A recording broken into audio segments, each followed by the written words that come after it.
Happy Friday, everybody. Welcome to Daily Distinction. Really glad that you are here. Thank you for jumping in, whether you're watching live or on replay. I'm really glad you're taking a moment to watch. Confusion, it's everywhere. I mean, regardless of whether we're talking about business or politics or society or any subject, you name it, there's a lot of confusion in the marketplace. Who do you believe, and where should you go, and what? It's so confusing. There's so much, and how does that affect your business? What if it's your customers that are confused? What if your customers don't know who to believe? What if there's a challenge in their beliefs? Because it's hard to get somebody that's confused to buy from you. So we're going to talk about confusion, and we're going to talk about why customers get confused. Because see, you can't solve a problem you haven't identified, right? But first rule of problem solving is you got to identify the problem before you can solve it. So we're going to try to identify some, certainly not all, but some of the ways that your customers may be confused. Because if we can eliminate that, we go a long way to getting them to buy from us, because again, confused customers don't buy. Hey, Ann, it's always great to see you. Thank you so much for being here. And hey, glad you like it. That's my view from, no, it's really not. But being in Vegas, I thought I'd, kind of have the strip there and all that. So there you go. Hey, Scott, always great to see you. Happy Friday. Isn't it funny, Scott, it all runs together, it seems like, in this pandemic era. It used to be, thank God it's Friday, and now it's, what day of the week is it? It's kind of, at least when you're working remotely, it all kind of runs together. Hey, it is very cool here today, too. Charles, I didn't know if it was cool where you are. Let's look. Right now, it's 54 degrees in Las Vegas, which is pretty cool. It was in the mid-30s when I got up this morning and let the dogs out and all that kind of thing. So we're having quite the cold snap. Matter of fact, Tammy is back in Indiana visiting family, and she was really giving me a rough time this morning because it was warmer in Fort Wayne, Indiana than it was in Las Vegas, Nevada this morning. So we go. The older I get, the more confused I become. And it's crazy right now, isn't it? Because part of it I'm going to suggest to you is there is so much out there now. I realize that for Gen Z watching the program, it's the way it's always been. But for just about every other generation, millennials to some degree, I mean, millennials, you always had it, but not in the volume that's out there right now of information, and not all of it is good. So as we said, confused customers don't buy from you. So if confused customers don't buy, then we got to ask what confuses them. I'm going to suggest to you 5 things today that I think confuses customers, so that we can take a look at what's confusing our customer, see if we can eliminate some of these 5 to help us sell more and serve better and do more. All right. So we're going to take a look at 5 things that confuses customers. Charles, yes, at my house, it's me letting the dogs out. So who? Yes, me. I love that. Yes, I'm the one letting the dogs out in the McCain household. All right, here's the first thing. I mean, and these are in no particular order, but here are 5 things, and here's the first of the 5, and that is they're confused because they don't see value. Last week, I talked about a guy that hit me up on LinkedIn and was trying to get me to do a phone call with him so we could talk about how he could serve my company. Well, it's obvious that he hadn't even read my LinkedIn bio. He hadn't visited my website. He wanted me to do his prospecting for him. I saw no value in that. I was confused. Why? He didn't answer the fundamental question. What's the value that he was bringing that was worth my investment of time? And if I don't see value, I'm confused about why I should participate, why I should spend time. I used to be the head annual fundraiser for my alma mater. And one of the things I learned there was that when you're selling anything, and particularly when you're selling an intangible, right? I was trying to get people to donate money to Franklin College, to my alma mater. And when people don't see what the value is, then they don't contribute. And the same thing is true in your business or in mine. If people fail to see that there is a value that is going to be returned, or if they're confused about what the value is, or they're uncertain about the level of value they can expect, if they're confused about that, why would they get involved with you? They're confused, so they won't. Hey, Mike, always great seeing you. Hope you have a great weekend in Illinois. Thank you for being here. So if they don't see the value, they're not going to follow through and get engaged. So that's the first thing. You've got to be able to show the value first and eliminate any confusion your customers may have about the value that they're going to receive because they spend their money, their time, their resources with you. Here's the second thing that can confuse our customers, and that's a lack of congruency. In other words, when the right hand doesn't know what the left hand is doing. Have you ever been on the phone and with a service department and they want to pass the buck to somebody else? Haven't we all? Right? I mean, you get on the phone and they say, "Oh gosh, you're going to have to go to our store and get that taken care of." Then you get to the store and they say, "Well, if you will call this 800 number, they'll take care of you." What? I drove all the way over here to have you tell me that when they told me to come here? The right hand doesn't know what the left hand's doing.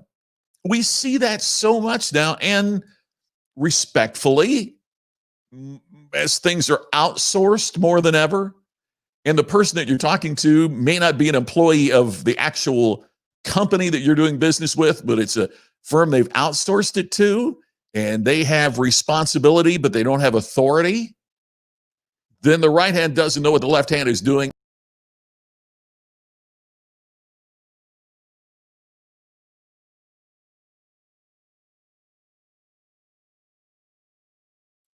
I don't know what happened there. I disappeared.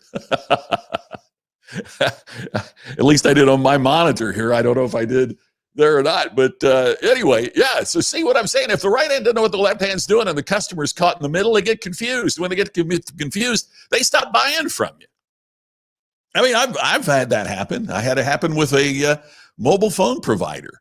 You know, you wait online forever, and then they tell you, "Oh gosh, that's something you need to take care of at one of our retail outlets." So then you get in the car and you go to the store, and I was at I'll even say who it was. I'm trying to get something changed on my AT&T account, and I hold, and they say, "Well, that we can't do that for business accounts. You got to go to the AT&T store." So I went to the AT&T store yesterday. After I hung up the phone, I happened to be in the neighborhood. I was going to be around there anyway. I was running some errands.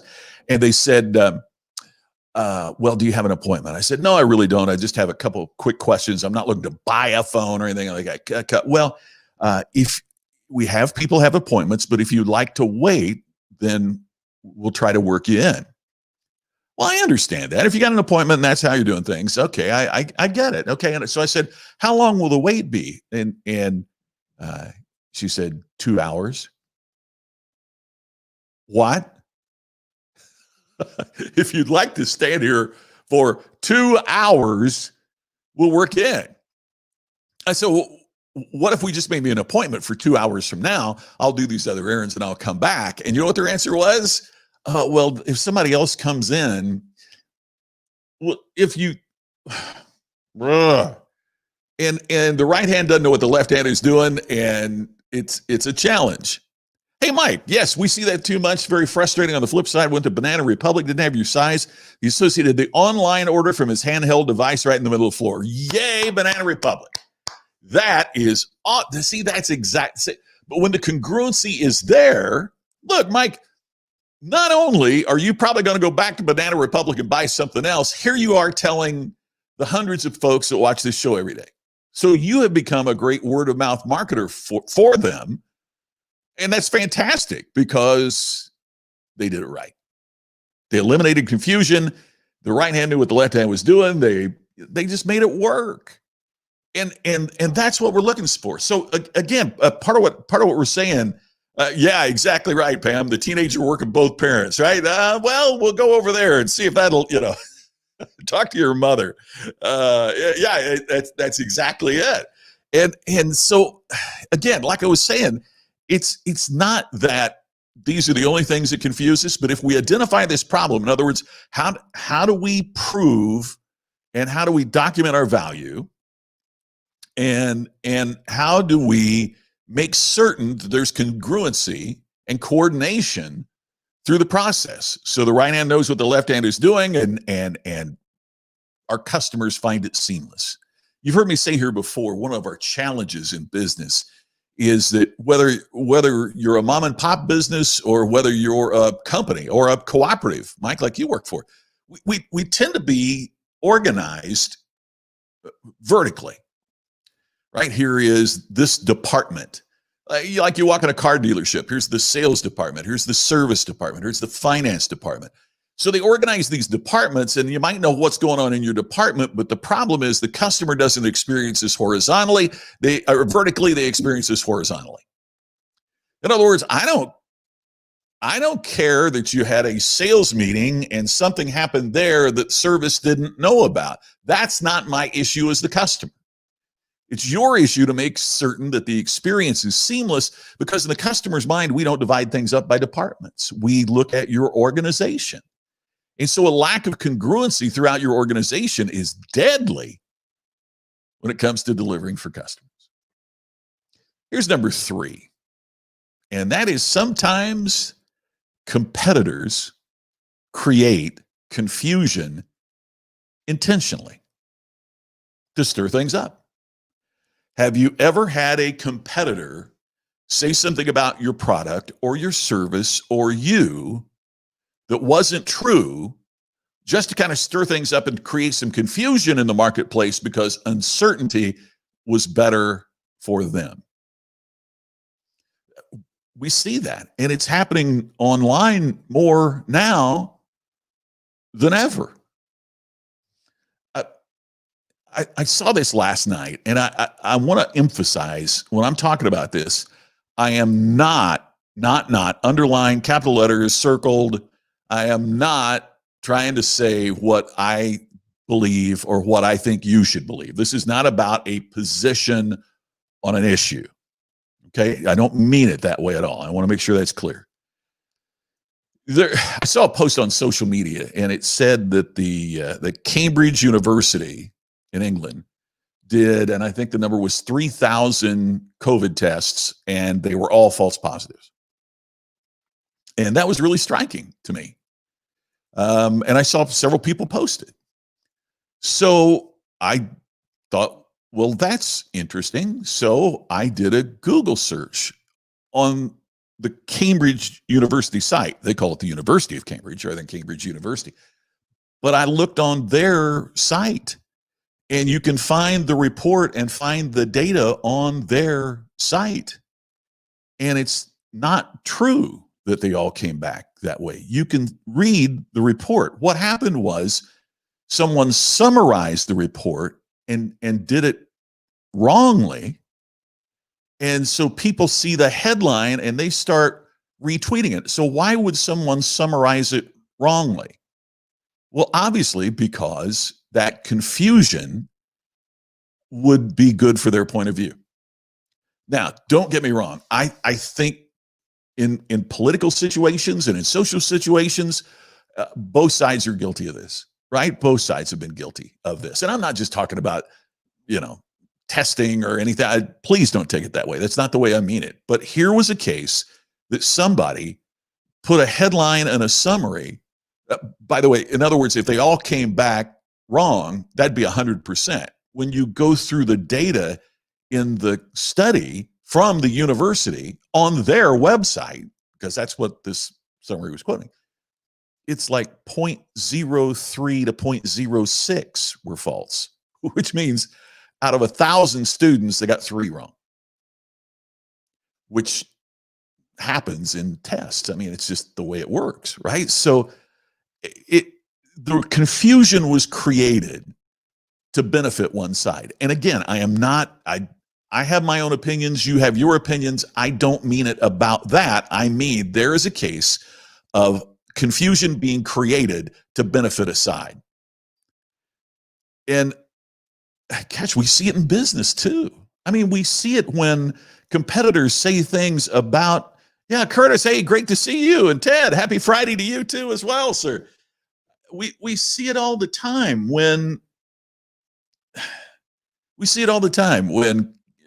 customers, I mean, like, hey, look, even I was talking earlier about mobile phones and mobile devices.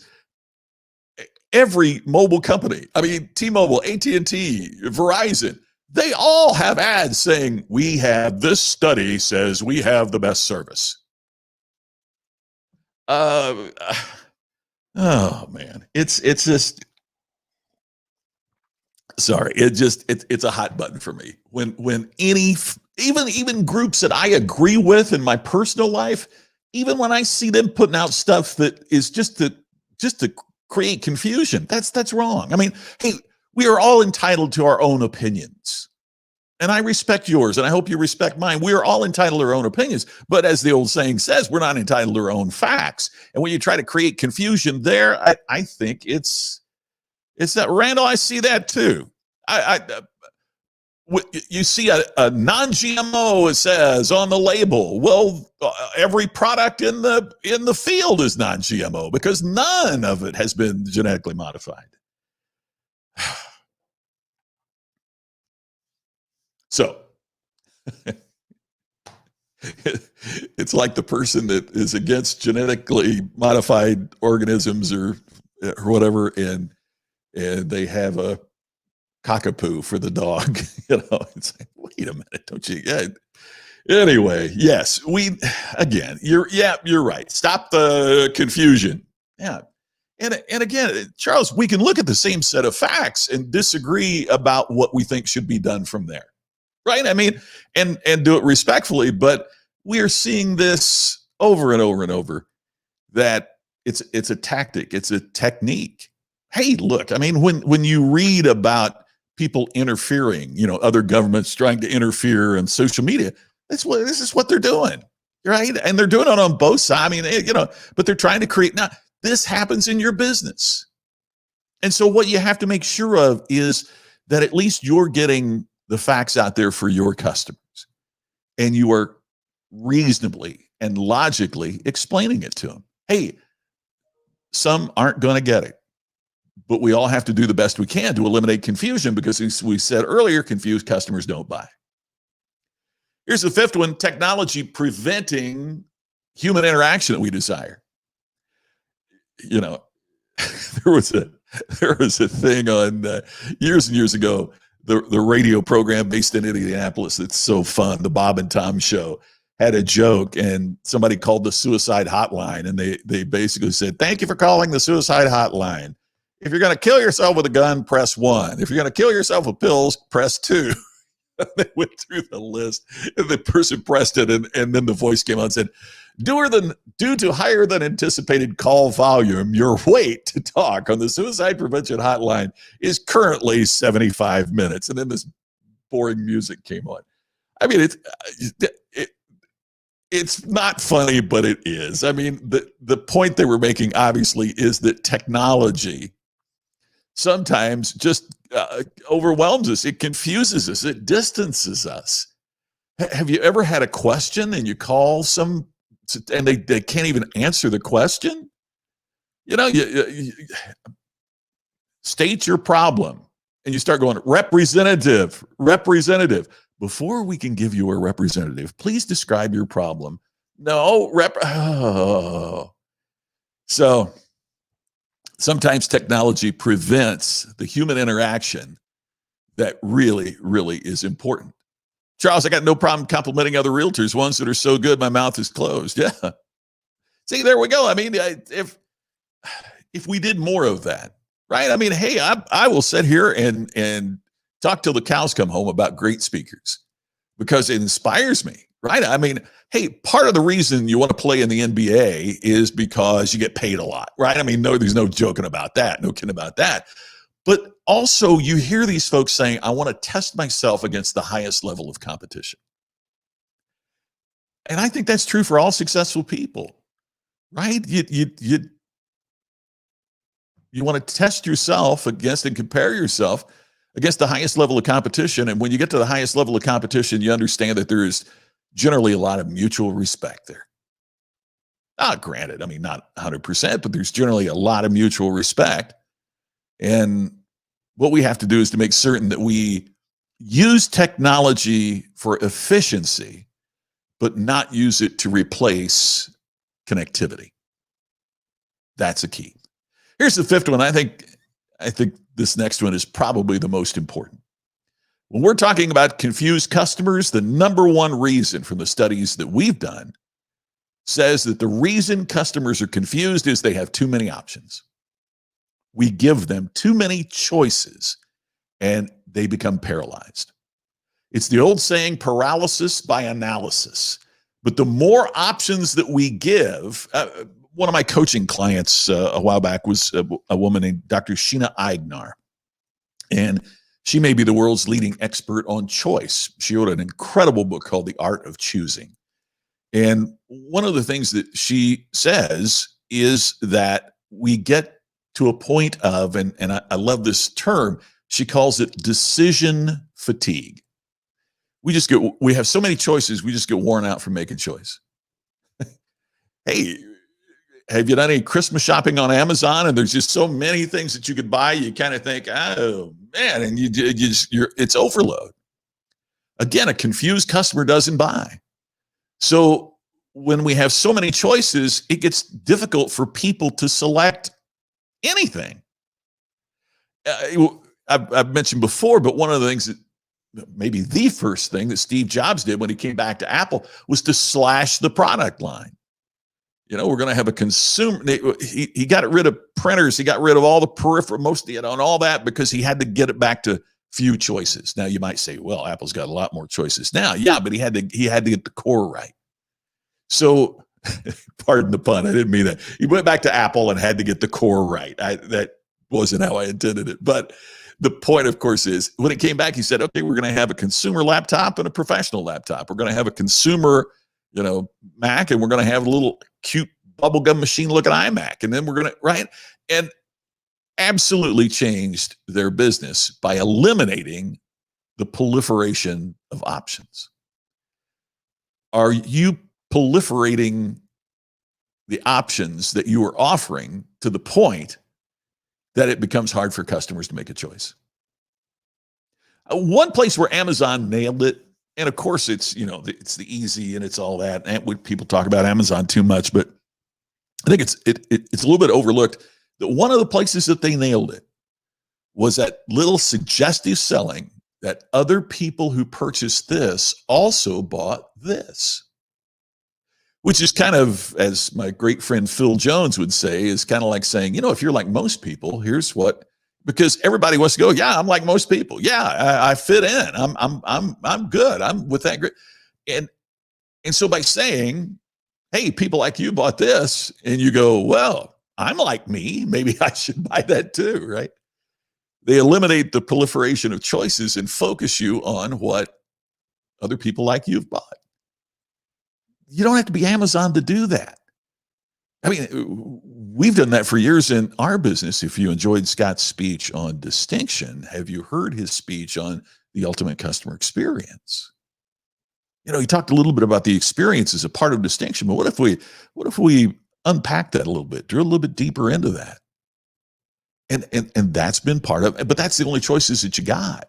You don't have a choice to have me do a time management seminar. You don't have a choice to have me do a program on, I don't do motivational programs. You say, oh, you're a motivational speaker. No, I hope what I says is something that people will find and be motivated from it, but I'm not a motivational speaker. People motivate themselves, right? You can't hire me to give a motivational speech. So we had somebody say, "Well, you do a speech on sales?" No, what? But I'll teach you how to be distinctive, which means more sales. Big difference. So when we give people too many choices, we erode their ability. Yeah, you often ask, Ted, and what a great question. What's the best seller in the category? Right? I mean, there's something to be said for that. You know, what is the best seller in the category? Donovan, no choice. Yeah, of course. I mean, we're not saying don't give them any choice, but think about how Amazon does that. People like you purchase this, and there might be 5 other books in that genre, or there might be, you bought a blender here. People also purchased this juicer or purchase this toaster, right? So it's not that there's no choices. The classic example that my client Sheena Agnar did was the one about jams. There was a store in the United Kingdom that had, I can't recall off the top of my head the number of jams, but it was something like they had 250 jams on the wall. And it was kind of a source of pride how many they had. And you could come in and there's just this plethora of jams. And the problem was people would come in, they'd take a picture and they'd talk, but nobody was buying jams. There were just so many. Which one would you choose? So they went from like 250 to, I think the number was 7. And people stopped taking pictures of the jam counter. But jam sales were up like 400%. So the question is, what's the right number? She also did some work, as I recall, with Audi about when people went in to buy a car and they wanted to order a car. Well, the typical thing was, okay, order the car. Here you go. Here's 18 different interiors you can choose from. Here's 4 different types of sound systems. Well, by the time they'd gone through a few, they're just worn out. Tammy and I have never built our own home, but we did buy a home that was a spec home, and so we had an interior designer help us out with the living room area, the first floor, and I remember both of us just saying, you're a pro, you're really good. That's why we picked you. Why don't you make the choices? Because I think we'll be thrilled. And she did, they did, and we were thrilled because let pros do the work, right? Don't micromanage. But otherwise, there would have been so many choices. Here's 600 fabrics. Which one would you like for your dining room chairs? Oh my gosh. And so when we eliminate the choices, not eliminate them. I'm not talking about, okay, this is what you will buy. No, that doesn't work either. But we can't give them so many choices that they're so overwhelmed that they make no choice at all. Because choosing not to buy is a choice we don't want our customers to make.